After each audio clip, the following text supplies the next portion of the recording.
guys, my name is Prachi Purani. Welcome to the economics class. So we are going to start mean market form. There are the different types of mean market form, but हमें जो पढ़नी है वो एक पढ़नी है. There are perfect. There are two types of the mean market form: perfect और imperfect competition. Okay तो हमें जो पढ़नी है वो नॉर्मली सिर्फ परफेक्ट कंपटीशन पढ़ना है. तो आज हम लोग सिर्फ परफेक्ट सिर्फ और सिर्फ जो आपका सिलेबस में आना है वो सिर्फ परफेक्ट कंपटीशन आना है, इनपरफेक्ट कंपटीशन नहीं आना. तो आप लोग मत पढ़ना ओलिगोपॉली, मोनोपॉली, जो भी है मोनोपोलिस्टिक कंपटीशन, ये सब आपको नहीं पढ़ना है. इस जो मेन उसके अंदर लिखा हुआ है मैंने सिलेबस में जो आपको देखा है, तो वो सिर्फ और सिर्फ परफेक्ट कंपटीशन है. Okay, so this is a perfect competition. Perfect competition, what do you mean by perfect competition?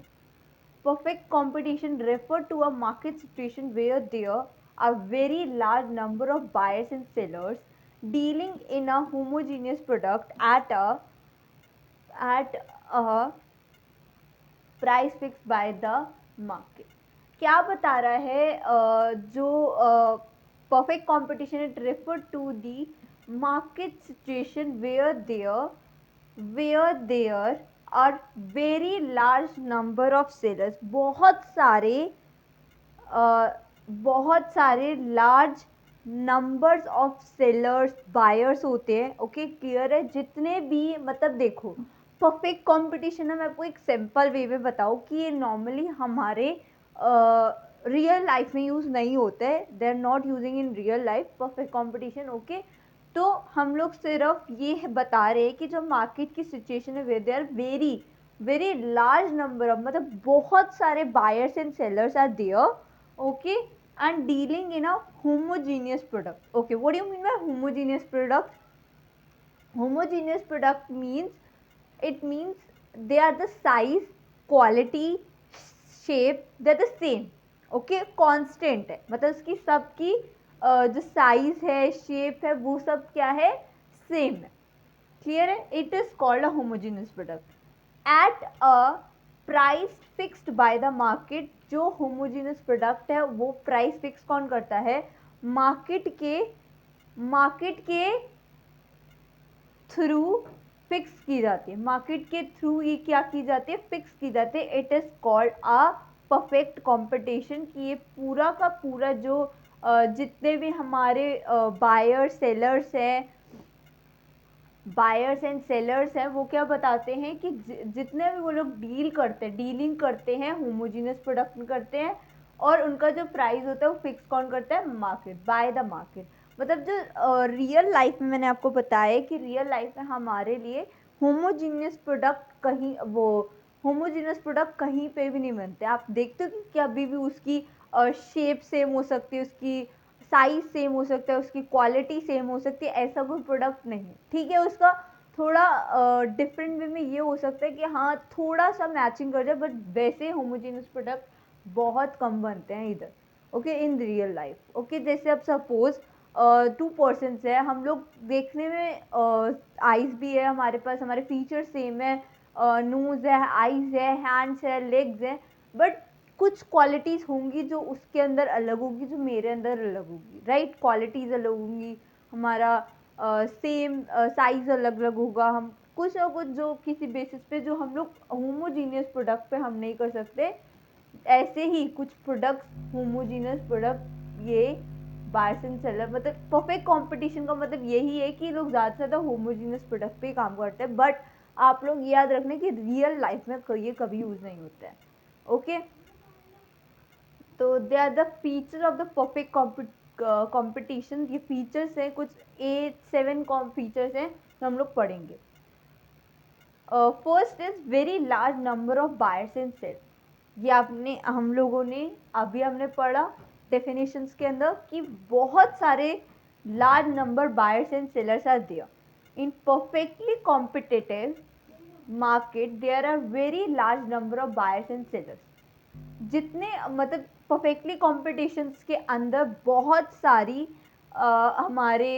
बहुत सारे बायर्स और सेलर्स, बहुत सारे. ओके बहुत सारे. तो there the buyers and sellers are there in the market. Okay, clear है?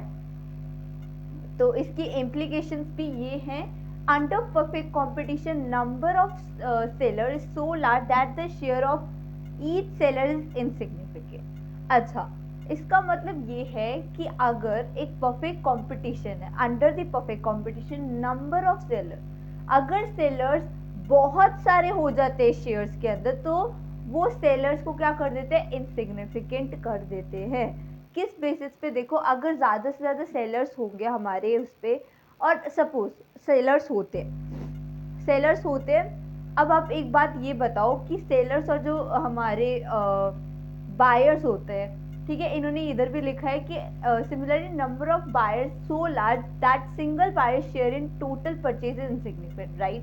अगर एक सेलर और एक बायर, एक सेलर कहता है कि एक बहुत सारे सेलर्स है हमारे पास, सपोज 5 लाख सेलर्स है, ओके, और उसमें से एक सेलर आकर कहता है कि मेरे को भी थोड़ा सा शेयर्स चाहिए, share of each seller single. But देखो, अगर उसके कहने से अगर मैं कहूँ कि जो 5 लाख सेलर्स है, क्या वो मेरी अकेले की बात मानेंगे? क्योंकि नहीं मानेंगे ना। मार्केट की मतलब सबकी चलेगी उधर, मार्केट के अंदर क्या होता है, सबकी चलती, राइट? अगर इधर 55 लाख सेलर्स है और एक सेलर अगर आ जाता है उधर से, तो उसकी सप्लाई और डिमांड क्या हो जाएगी, कम हो जाएगी, उसका प्रॉफिट कम हो जाएगा, कॉस्ट कम आने लगेगी। किस बेसिस पे? कि एक बंदे की कोई सुनेगा, कोई उस 5 लाख में से कोई एक बंदे की सुनेगा, उसमें से नहीं सुनेगा, ठीक है? मतलब बहुत सारे लोग हैं उधर, आप लोग एक बंदे की नहीं सुनेगा कोई आपकी, राइट? एक बंदे की सुनेगा नहीं, सिर्फ और सिर्फ सबकी सुनी जाएगी, एक सिंगल बायर की कभी भी सुनी नहीं जाएगी, क्योंकि इनसिग्निफिकेंट कहलाएगा, ऐसी सेलर भी इनसिग्निफिकेंट कहलाएगा, ठीक है? इनसिग्निफिकेंट कराएगा, ओके, क्लियर है? Any doubt? के क्लियर है यहाँ तक? Any doubt? अभी मैंने आपको बताया, under perfect competition number of seller is so large that the share, जितने भी एक बंदा तो शेयर नहीं लगा, एक बहुत सारे बंदे का अगर माना जाएगा, अगर प्राइस चेंज करना भी होगा तो सबकी कहने से होगा, एक बंदे के कहने से होगा ही नहीं ना। अगर मैं खड़ी हो जाऊँ कि इसका प्राइस इतना करो, तो मेरी अकेले की सुनी जाएगी मार्केट के अंदर? नहीं, नेवर, ओके, कभी भी नहीं सुनी जाएगी, क्योंकि बहुत सारे मार्केट में लोग बैठे। अगर सबकी सुनी जाएगी, मतलब सबके साथ अगर है, तो सबकी तब जाकर सुनी जाएगी, एक अकेले पर्सन की कभी भी सुनी नहीं जाएगी। इसके अंदर ये कह लेते हैं, इसकी इम्प्लीकेशन यही है। Similarly number of buyers is so large that single buyer share in total purchase insignificant, तभी वो इनसिग्निफिकेंट कहलाते हैं, दोनों के दोनों, चाहे वो सेलर हो चाहे वो बायर हो, ठीक है? चाहे वो खरीदने वाला हो चाहे वो बेचने वाला हो, क्यों ना। क्लियर है? Okay, next is homogeneous product. ये भी वहीं से आ गया, होमोजीनियस प्रोडक्ट जो अभी हमने पढ़ा था। The product offer for sale in the market are homogeneous, जो ऑफर्ड करते हैं फॉर सेल के लिए, उसको उस मार्केट के अंदर होमोजीनियस प्रोडक्ट यूज किए जाते हैं। The product is identical in all respect, like size, shape, quality and colour etcetera. मतलब ये सब प्रोडक्ट के अंदर जो आइडेंटिकली उसको आइडेंटिफाई करने के लिए, जैसे हमारे अंदर हमारी आइडेंटिटी कार्ड बनता है, उस बेसिस को इसको आइडेंटिकली करने के लिए क्या क्या उन्होंने बताया कि इसकी साइज सेम होगा, उसका शेप सेम होगी, उसकी क्वालिटी सेम होगी, उसकी कलर सेम होगा। It is called a homogeneous product, okay. They are the implication. Under perfect competition, products are homogeneous. Therefore, buyers are willing to pay only the same price for product of all firm in the industry. जितने भी हमारे perfect competitions है, okay, they are the सब perfect competition, products are homogeneous, product जो है आपके homogeneous होते हैं। देयरफॉर बायर्स, जो बायर्स चाहते हैं विलिंग टू पे, उसी प्राइस में लेना चाहते हैं, उसी प्राइस में उसको लेना चाहते हैं, are only the same price for product of all the firm, जितनी भी फर्म्स है, फर्म्स इन द इंडस्ट्री, जितनी भी इंडस्ट्री के अंदर फर्म्स हैं, उसको क्या करना चाहते हैं ये लोग, उसी को सेम प्राइस में बेचना चाहते हैं। अच्छा एक बात बताओ, इंडस्ट्री और फर्म्स क्या होते हैं बताओ, इंडस्ट्रीज और फर्म्स में क्या डिफरेंस है? इंडस्ट्री एक इंडस्ट्री पार्ट है, इंडस्ट्री एक पूरा इंडस्ट्री है, इंडस्ट्री के अंदर फर्म्स बनी हुई है, आप लोगों को पता हो, राइट? हम लोग सिर्फ एक बार डिस्कस कर लेते हैं कि इंडस्ट्री फर्म्स होती है, एक बार कंफ्यूज हो जाता है हम लोग कभी बार कि इंडस्ट्रीज, एक इंडस्ट्री प्रॉपर बनी हुई है किसी चीज़ की, मैन्युफैक्चरिंग इंडस्ट्री है, मैन्युफैक्चरिंग इंडस्ट्रीज के अंदर फर्म्स बांटी गई है, जैसे जॉब्स के अंदर बांटी जाती है ना, वैसे ही इंडस्ट्री के अंदर भी फर्म्स बांटी। Okay, it also implies that no individual firm is in a position to change the higher prices for its product. इन्होंने क्या है, कोई इम्प्लाइज नहीं करता, जो भी एक नो इंडिविजुअल, कोई भी एक इंडिविजुअल फर्म कोई पोजीशन चेंज नहीं करेगी कि उसका चार्ज जो होगा वो हायर प्राइस होगा उसका प्रोडक्ट। सपोज देखो, एक मेरे पास ए बी सी है, ए बी सी फर्म जो फर्म्स है मेरे पास वो है। ए ने कहा कि मैं जो ए है, तीनों जो प्रोडक्ट बनाते हैं बिल्कुल सेम बनाते हैं, ठीक है, जो तीनों के प्रोडक्ट्स हैं मेरे पास, जो ए ये है, बी सी, क्लियर है, ये तीनों के जो प्रोडक्ट्स हैं ना ये बिल्कुल सेम बनते हैं। ओके क्लियर है, जो ए बी सी है इनकी क्वालिटी भी इन होमोजीनियस प्रोडक्ट है, तो सब जगह सेम ही बना होगा, क्वालिटी भी सेम होगी और उसकी साइज भी और शेप भी सब कुछ सेम होगा, राइट? तो उन्होंने कहा कि ठीक है, हम तीनों ने एक ही चीज़ तो बनाई है, अब एक काम ये लोग और करें, ये लोग एक जो पर्सन है ना, एक इंडिविजुअल जो फॉर्म है वो क्या कर रही है, वो एक जो सी है वो 12 रुपीज़ में बेच रही है और ये दोनों 10-10 में बेच रहे हैं। ए और बी है वो 10-10 रुपीज़ में बेच रहे हैं और सी जो है 12 रुपीज़ में बेच रही है, ठीक है।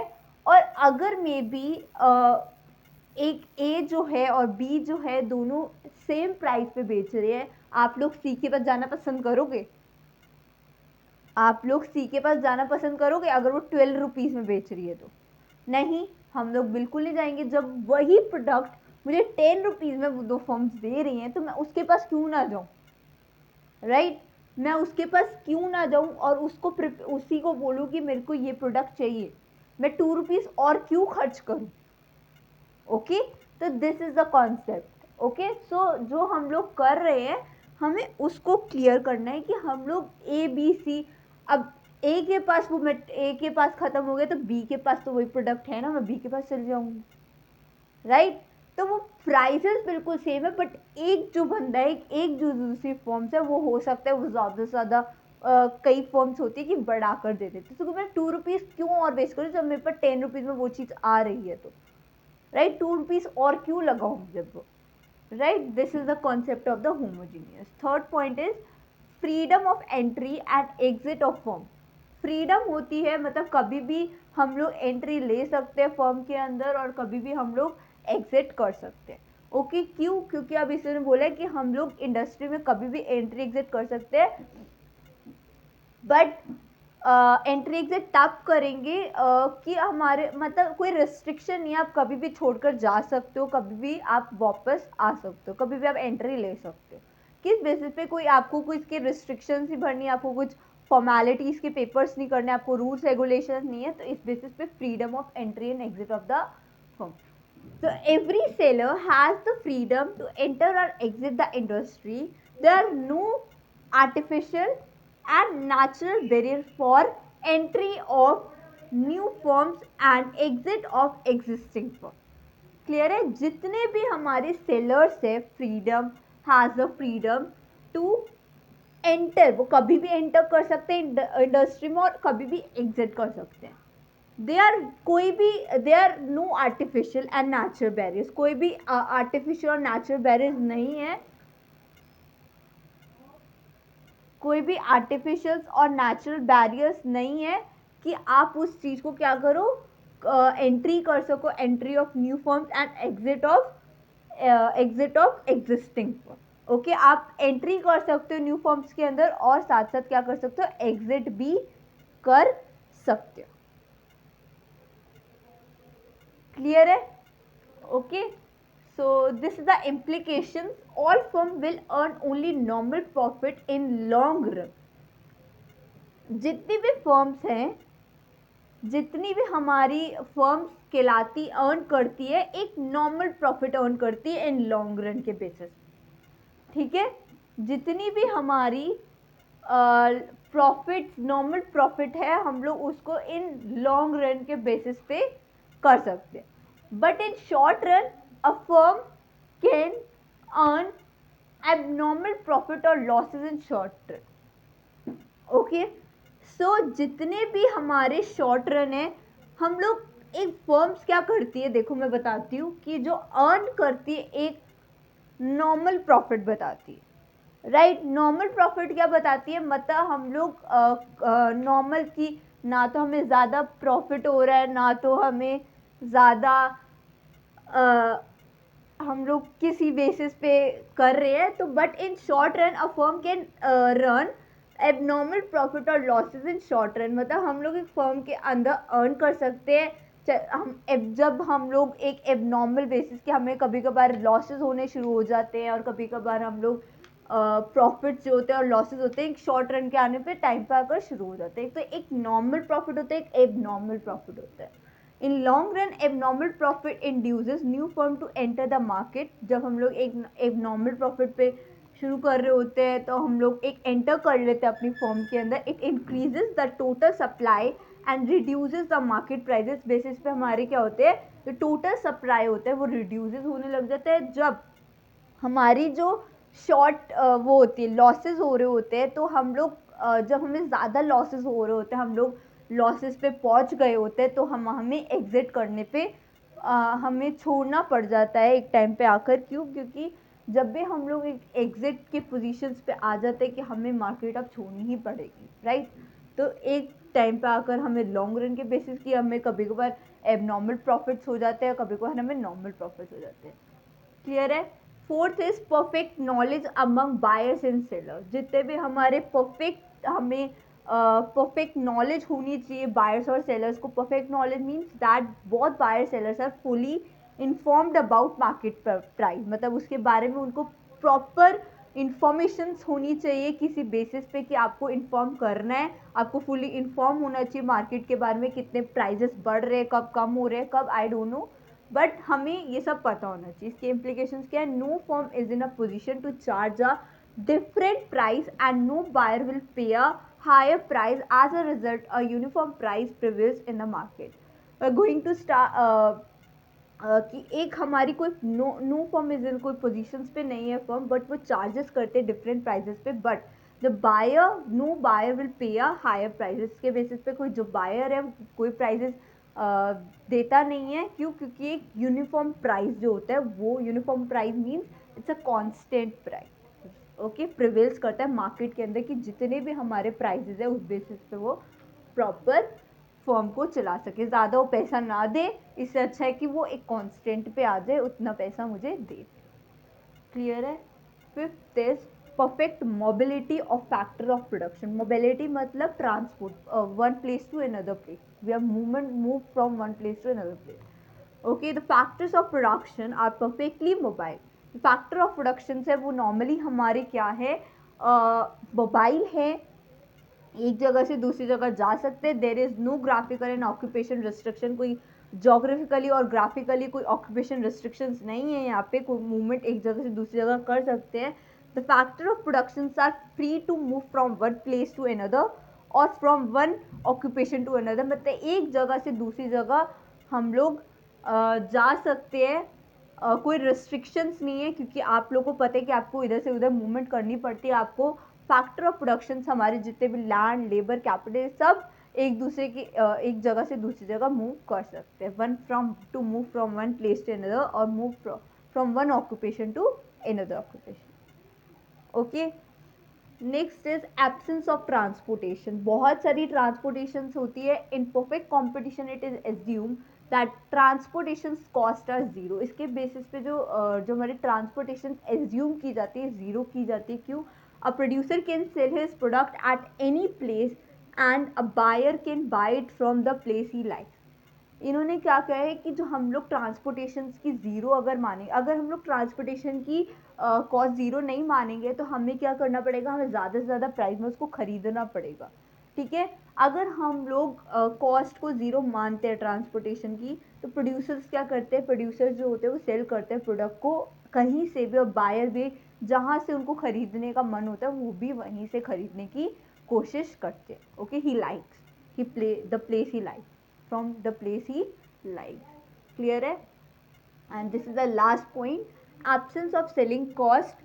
Selling cost refer to the cost of advertisement of product। जितने भी हमारे सेलिंग कॉस्ट होते हैं वो किस बेसिस पे, कि हम लोग को एडवर्टीजमेंट कॉस्ट भी हमें प्रिपेयर करनी पड़ती है, right. In perfect competition there are no selling cost. कोई भी इनपरफेक्ट के अंदर इसकी भी कोई भी सेलिंग कॉस्ट नहीं लगती, because of perfect knowledge amongst buyers and seller. मतलब उसके लिए हमें क्या होना पड़ता है, अपनी जितनी भी नॉलेज है, हमें जितने भी हमारे लिए नॉलेजेस है, हमारे लिए परफेक्ट नॉलेज है अमंग्स बायर्स एंड सेलर्स के लिए, कोई there are no selling cost. कोई भी इसके अंदर इसके पास कोई सेलिंग कॉस्ट नहीं होती, इसकी भी ज़ीरो कॉस्ट होती है। क्यों? क्योंकि इसके पास एब्सेंस है कि उससे जो एडवर्टाइजमेंट की जितनी भी प्रोडक्ट्स है, जो भी कॉस्ट लगती है, वो भी कोई कॉस्ट नहीं लगेगी, नो सेलिंग कॉस्ट। बिकॉज उन लोगों को ज़्यादा से ज़्यादा क्या होना चाहिए, उनकी परफेक्ट नॉलेज होनी चाहिए, और जितनी उनके पास ज़्यादा से ज़्यादा परफेक्ट नॉलेज होगी उनके लिए वो बेस्ट रहेगा, राइट। तो जितने भी हम लोगों ने सारे पॉइंट्स कर लिए, absence of selling cost, absence of transportation,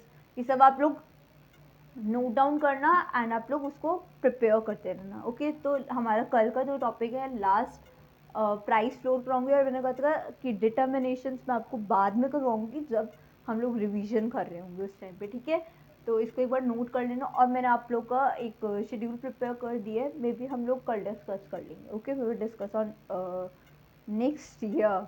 okay, will discuss on next year.